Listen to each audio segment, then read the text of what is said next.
I believe that an estate plan is probably the greatest act of stewardship that any of us can do. Stewardship really is just there to take care of the things that which God has entrusted us with. And so that last act of stewardship can be making sure that our loved ones, our church, our family, all those who we care for deeply are cared for even at our death. Stewardship is taking care of things and people.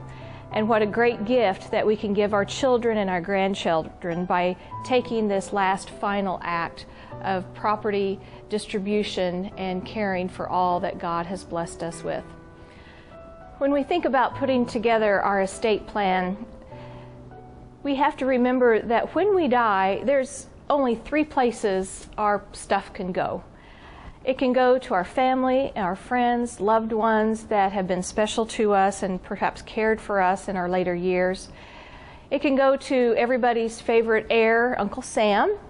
There are some very specific ways that we need to structure an estate if we want to try to reduce the impact of taxes, whether that be estate taxes or income taxes. But the third very important component that sometimes we often overlook, and that is the legacy that we want to leave, or we might consider leaving, to our church or other charitable causes that have been near and dear to us during our lifetime. We find that the number one reason why people don't put the church in their will is nobody asked.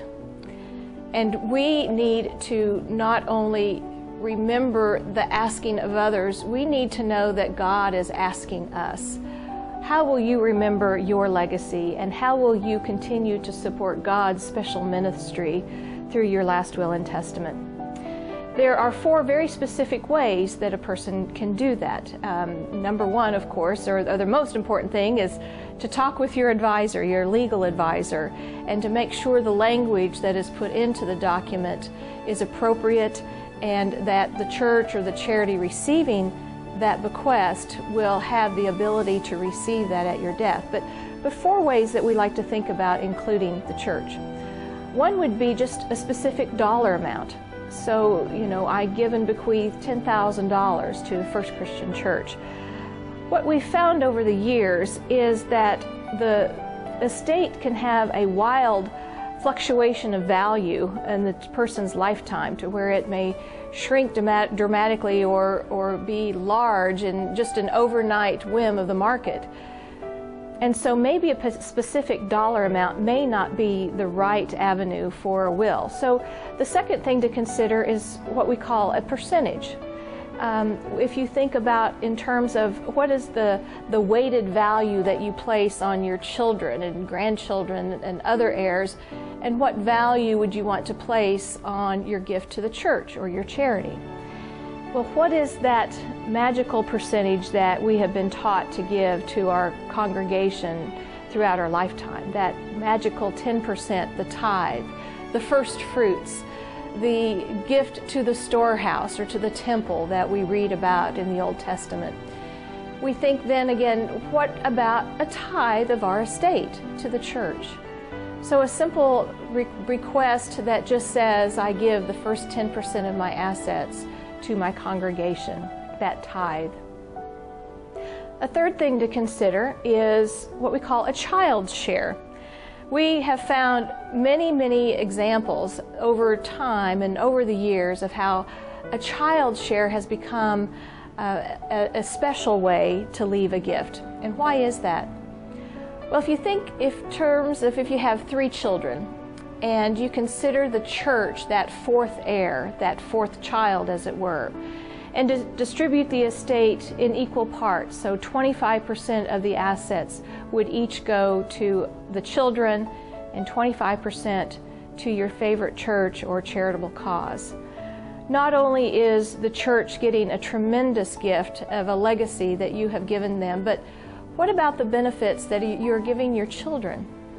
What kinds of lessons are they learning in terms of mom and dad's gift of philanthropy, their gift of sharing, and their act of truly living out what God has given them during their lifetime and wanting that legacy to live on at their death. So a child share is often a way in which we can leave a gift to the church. A pledge replacement gift is another way in which we can leave a legacy to our church. When we die, the next Sunday, there will be that empty pew where we used to sit all the many years that we were a member of a congregation. Another thing that will be missing is our weekly offering, and the offering plate will be a little lighter that week. But one way in which we can assure that our giving will continue even after our lifetime is the creation of a pledge replacement gift. And through a will, you can state that I give and bequeath an amount of money that in essence, when invested in a permanent fund that the church might have, would create a stream of income that would forever continue to pay your pledge.